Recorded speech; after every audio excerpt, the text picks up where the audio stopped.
I watched the whole clip twice, then a third time, just to be sure I wasn't being dramatic. And I wasn't.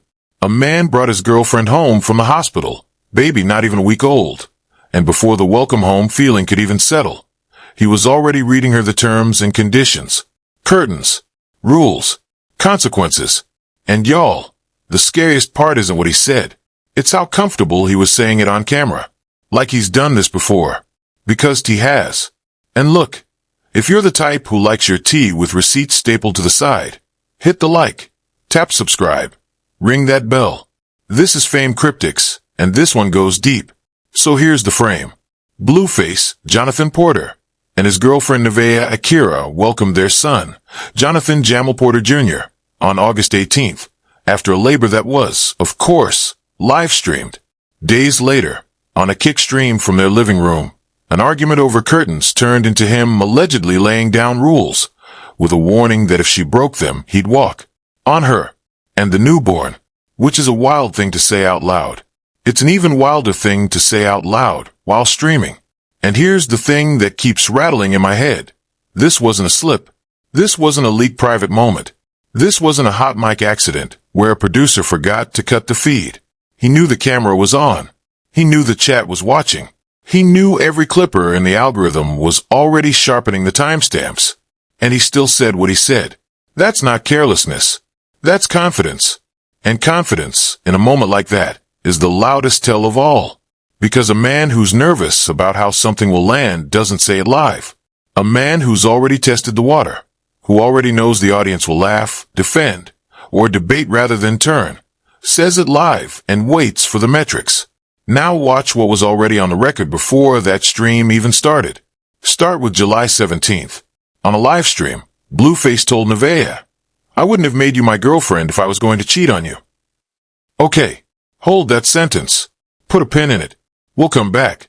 And before we move on, sit with the architecture of that sentence for a second. I wouldn't have made you my girlfriend. Not I wouldn't cheat on you. Not I love you too much to hurt you.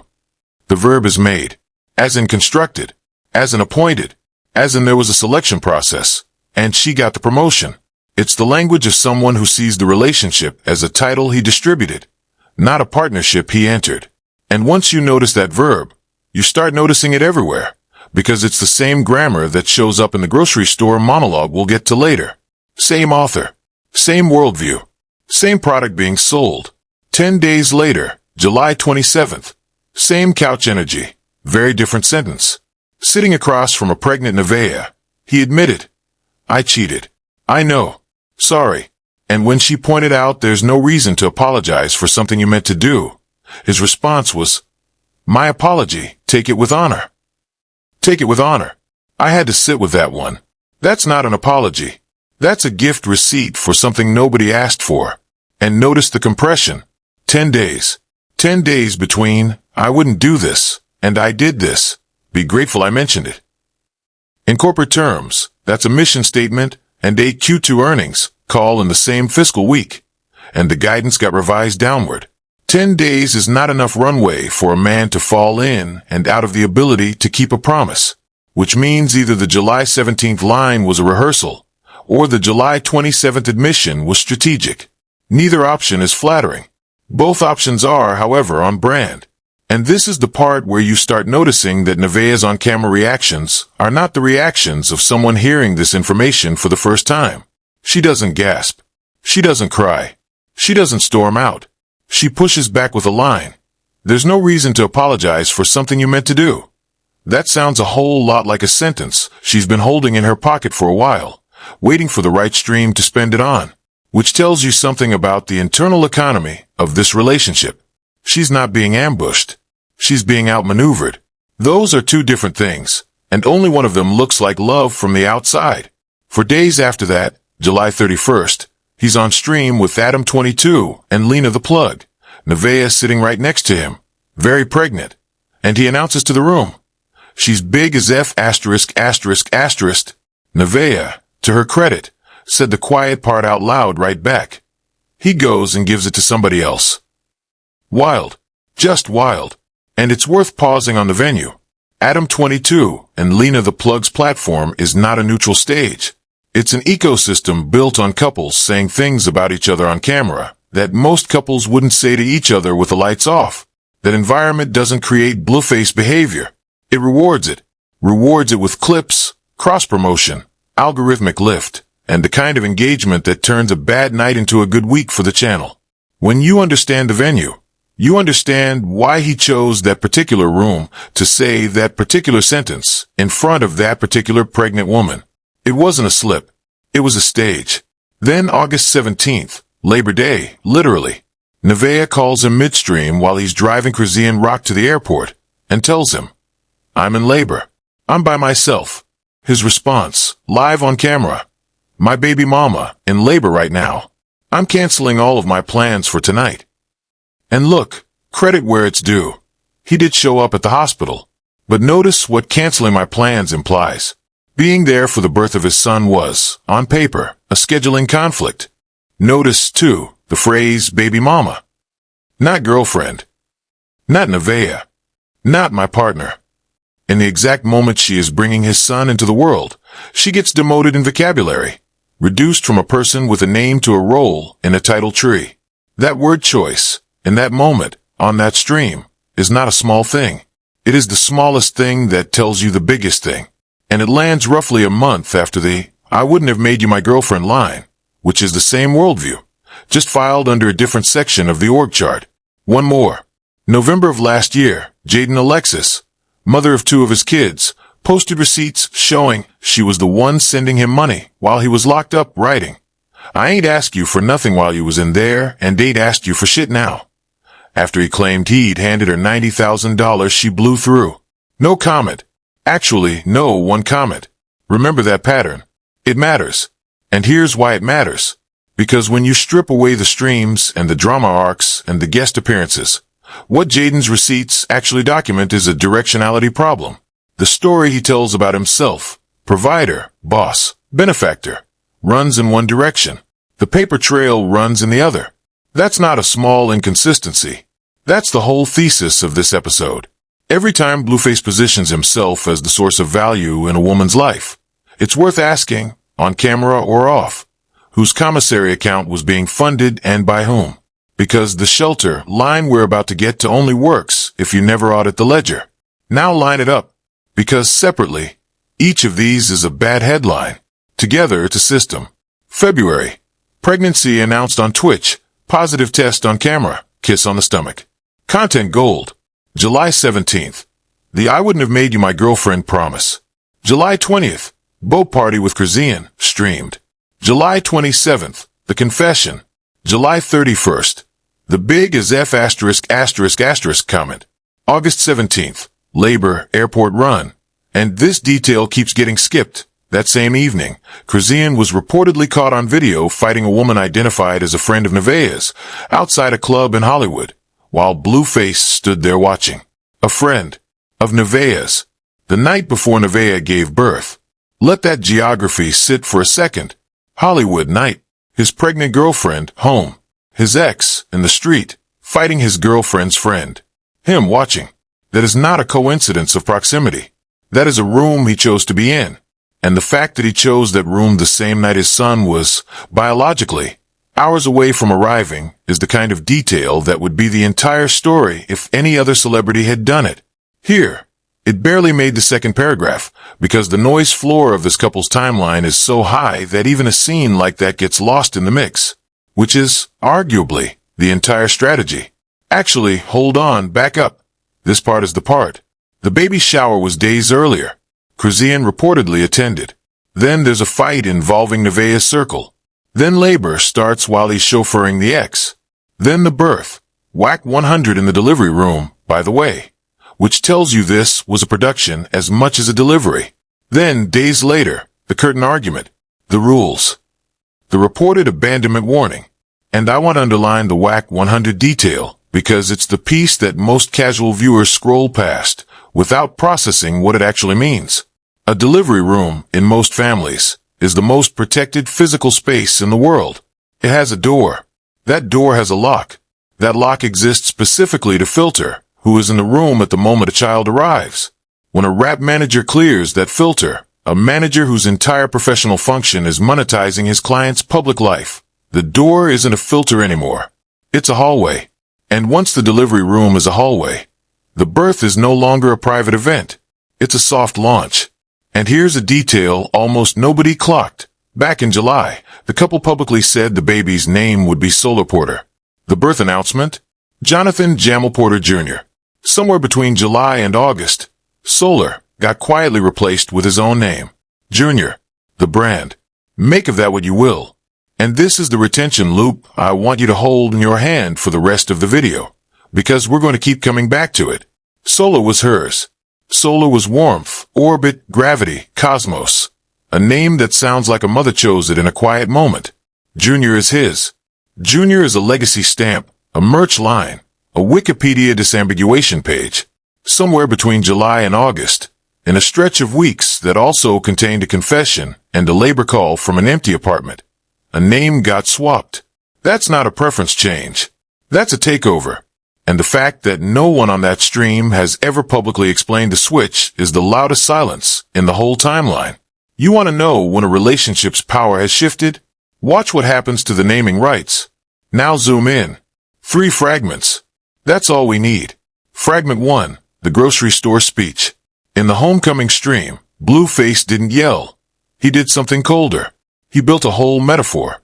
She's the manager of his grocery store. She can open her own store someday. He'll even send his customers to her store. But she may never, ever tell his customers about her store. Strip the produce language, and that's not a boyfriend talking. That's a licensing agreement. He is describing out loud a relationship where her future success is permitted only if it routes through him and never competes with him. I had to listen to that section 3 times. He wasn't angry. He was onboarding her. And here's the tell inside the tell. The metaphor is too polished. This wasn't improvised. Nobody reaches for manager of my grocery store, permitted to open a second location, forbidden from soliciting my customers, in the heat of an argument. That's a bit he's workshopped. Maybe on other streams. Maybe with other people. Maybe in his own head, driving. Which means somewhere along the way, this framing became the way he explains his relationships to himself. And when a metaphor gets internalized that thoroughly, it stops being a metaphor and starts being a governance model. He's not comparing her to a store manager. He's telling you, on camera, what he actually thinks the job is. Fragment 2, the word shelter. For the stream, he kept throwing it at her. This is not the shelter. Because Nevaeh has been open about her past. That's the tell. When someone keeps reaching for the same insult, that insult is a leash. It exists to remind her where she was before him, so she never forgets who supposedly upgraded her. Behavioral pattern, not a one-off joke. And shelter specifically is a weaponized word choice, because it does 3 things at once. 1, it points to her lowest documented moment. 2, it implies he's the ladder she climbed out on. 3, it warns her, without ever saying it directly, that the ladder can be pulled back. That's not an argument. That's a lever. And the reason it keeps showing up in his sentences is because levers only work if the person you're pulling them on is reminded they exist. If he ever stops saying shelter, it's because he's decided the lever isn't necessary anymore, which, in this ecosystem, would be a very different kind of red flag. Fragment 3, the concubine bit. He called her his concubine on stream. She pushed back. He pulled up the actual definition on camera, read it out loud. A woman with a man of higher rank without the status of a wife. And then laughed. And she said, "So I'm just going to be a concubine forever and not a wife." And he said, "You're going to be a wife someday." Someday. No date. No ring. Just a dangling someday. Which, if you've watched this man's playbook, is the same currency he pays everybody in. And I want you to notice something about how that exchange plays out mechanically. She asks a yes/no question about her future. He answers with an unbounded timeline. That is the exact structure of a "we'll get to it in the roadmap" response from a boss who has no intention of getting to it in the roadmap. Someday is not a promise. Someday is a placeholder that keeps the person asking from asking again for a little while. In product terms, it's a stall. In relationship terms, it's the same. And the audience laughs along with the concubine joke, because the laugh track is doing the work the ring was supposed to do. Now, How did the outlets handle all this? Differently. Very differently. Complex played it straight. Birth announcement, baby weight, name, live stream details. Clean, almost tender. You'd think it was a normal celebrity baby story with the quirky streaming habit. That framing is a choice. It launders chaos into content. And laundering is exactly the right word, because framing has a market value. When a music publication with Complex's cultural weight files a straight birth announcement piece, it acts as a reputational solvent. It doesn't defend Blueface. It doesn't need to. It just changes the file name of the story from chaotic livestream sequence to artist welcome son. And the algorithm treats those two file names very differently. That's the mechanic. It's not a conspiracy. It's not a favor. It's an editorial decision that happens to double as a public relations service, because in 2026 those two things are frequently the same object seen from different sides. The shade room went the other way. They led with the mess, labored during the airport drop-off, and let the comment section do the sentencing. He's gaslighting the F*** out of her even while in labor. One fan wrote, and that comment did more journalism than most headlines. And that's the shade room model in a nutshell. The site itself files a short, almost neutral post. The comment section, hundreds of thousands strong, largely black women, deeply pattern literate about exactly this kind of relationship dynamic, supplies the analysis. That comment section is, functionally, one of the most consistent behavioral analysis panels in modern pop culture, and it's uncredited every single day. When they read Blueface, they're not reading a rapper. They're reading a type. And the sentence, he's gaslighting the F*** out of her even while in labor, is not a hot take. It's a diagnosis with hundreds of prior cases behind it. And TMZ?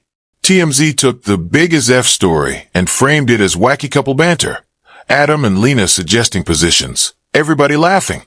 Insanely uncomfortable material packaged as a comedy sketch, which is the third framing option on the menu, and arguably the most damaging one, because wacky banter is the framing that gets Blueface's own supporters to defend him without ever having to look at the underlying content. Once TMZ files it under comedy, every subsequent viewer arrives at the clip pre-briefed on how to feel about it. That's not journalism. That's tone assignment. And tone assignment is the single most powerful editorial tool a tabloid has, because most people never read past the headline's implied emotion. Now, the loudest counter-narrative. You've seen it in the comments. Maybe you've typed it. It's all content. She knows what she signed up for. They're both getting paid. Fine. Steelman it. Yes, they stream everything. Yes, conflict drives views. But here's where that argument falls apart. Content doesn't explain the off-script details. The Jaidyn receipts weren't content. The name change wasn't content. And a man reportedly telling the mother of his newborn he'll leave them both if she breaks his rules. That's not a bit. Bits have punchlines. That had a policy. And here's the other place that it's all content argument collapses. Content is designed. Content has an editor. Content has a fail-safe, a moment where somebody in the room says, we can't air that. Blueface streams don't have that fail-safe, because Blueface is the room. He is the talent, the editor, the producer, the network, and the standards and practices department all at once. Which means every time the stream goes off the rails, content is not an explanation. It's a confession that no one in the operation is empowered to say no to him. And a household where no one is empowered to say no to one person is not, by definition, a 50-50 content partnership. It's a monarchy with a merch store. Here's the mainstream read you'll get everywhere else. Blueface is messy. Nevaeh should leave. Round and round we go. Yawn. But let me offer the read nobody's printing. This isn't a man losing control of his relationship. This is a man running his relationship like a record label. And Nevaeh just got handed her 360 deal. Think about the structure. He controls the house, literally, down to curtain approval. He controls the platform. Her kickstream is fine, as long as it never touches his customers. He controls the narrative. He confesses cheating on camera, reframes it as honorable, and moves on before she can process it. And he controls the exit terms, allegedly. Break the rules, and he abandons her and the baby. That's not romance with problems. That's vertical integration, with a crib in it. And if you've never worked around a 360 deal, here's the short version, because it maps disturbingly well.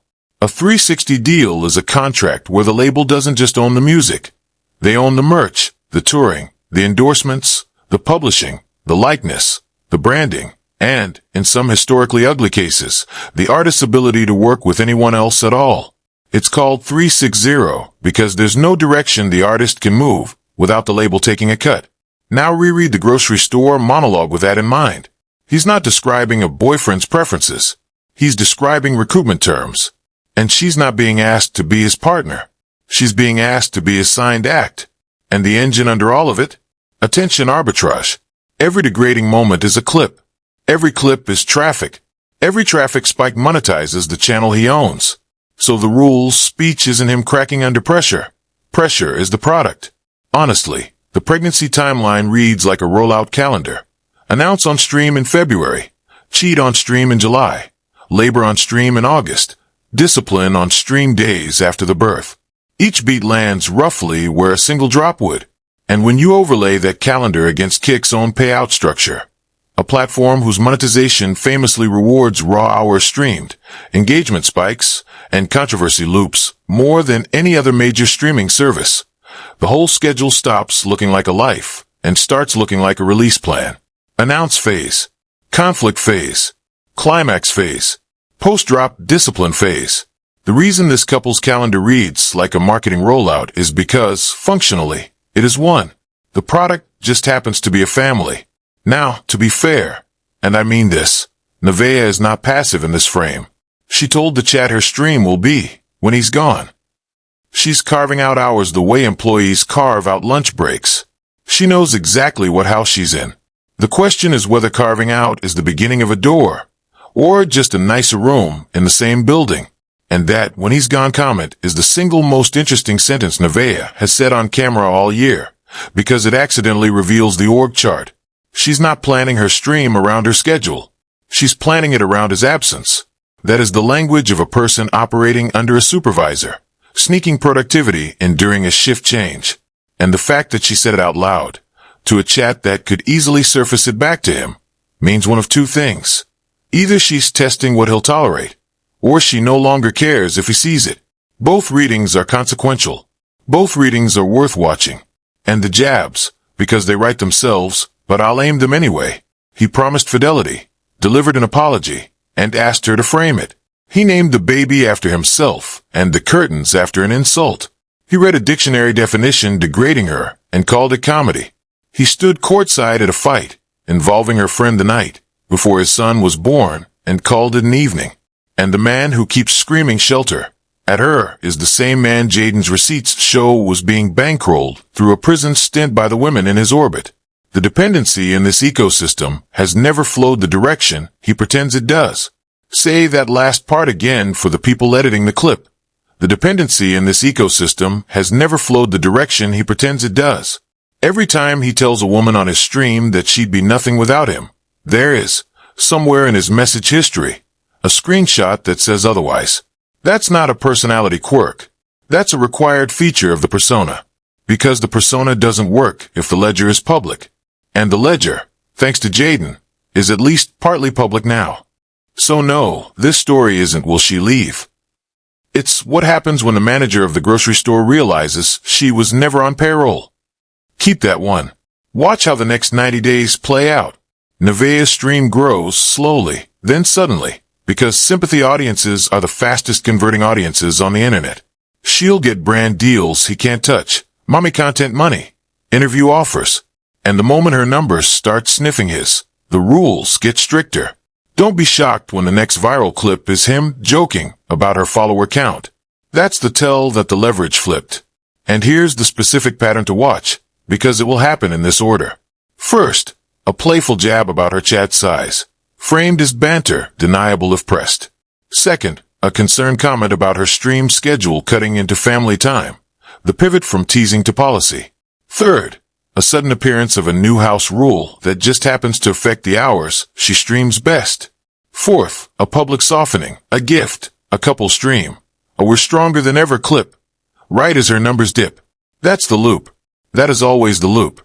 And if you catch beats 1 and 2 in real time, you can predict beats 3 and 4 to the week. Now the table flip path. Expect a whack 100-shaped escalation. Blueface manager was in the delivery room. He's invested in this family unit as a content property. If Nevaeh's solo stream starts outperforming, the machine will either absorb her channel into the brand or manufacture a breakup arc to reset the drama cycle. And here's the failure prediction, stamped. Whichever they pick, the audience has seen this exact loop with Chrisean already.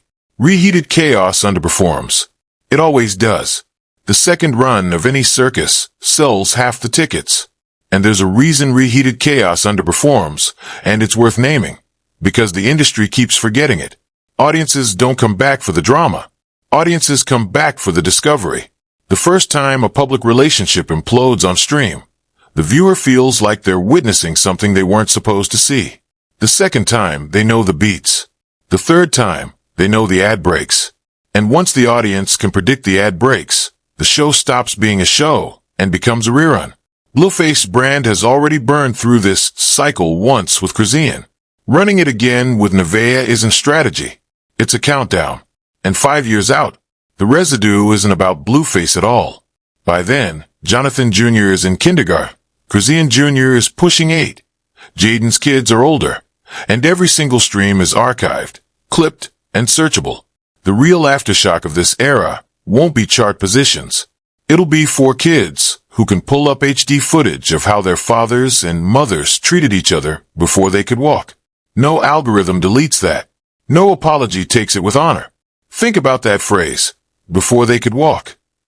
Every one of these kids will, at some point, have a group chat where a classmate sends a link. That link will play. That link will be their parent, on camera, saying something a child was never supposed to hear from that parent's mouth. And there is no takedown request, no PR statement, no rebrand album that unhears it. The internet's memory is not perfect, but the internet's memory of viral moments is functionally forever, which means the true cost of this era of streamed intimacy is not being paid by the adults performing it. It's being precharged to children who haven't finished teething. And the second-order consequence nobody in this ecosystem is planning for. The kids will eventually have platforms of their own.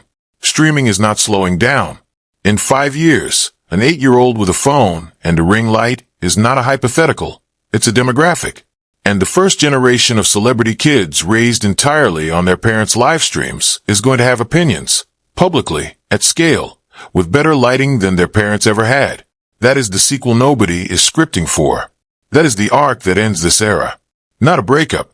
Not a lawsuit. A 12-year-old with an iPhone and a memory. The rules were never the story. The story is who they were written to protect. And it wasn't her. And it wasn't the baby. Say it slower. The rules were not for her safety. She's the one being warned. The rules were not for the baby's stability. He's the one being used as collateral. The rules were for the maintenance of a public persona that requires one specific version of a household to be true on camera, regardless of what's true off it. That is the closest thing to a mission statement this whole arc has ever had, and nobody in the room ever said it out loud, because if they had, the stream would have ended right then. That's the read. Now I want yours. Drop your take in the comments. Agree or fight me on it. I read them all. Like this if it hit. Subscribe if you're about this life. And bell on, because the follow-up to this one is already in the lab. Fame Cryptix. Stay sharp out there.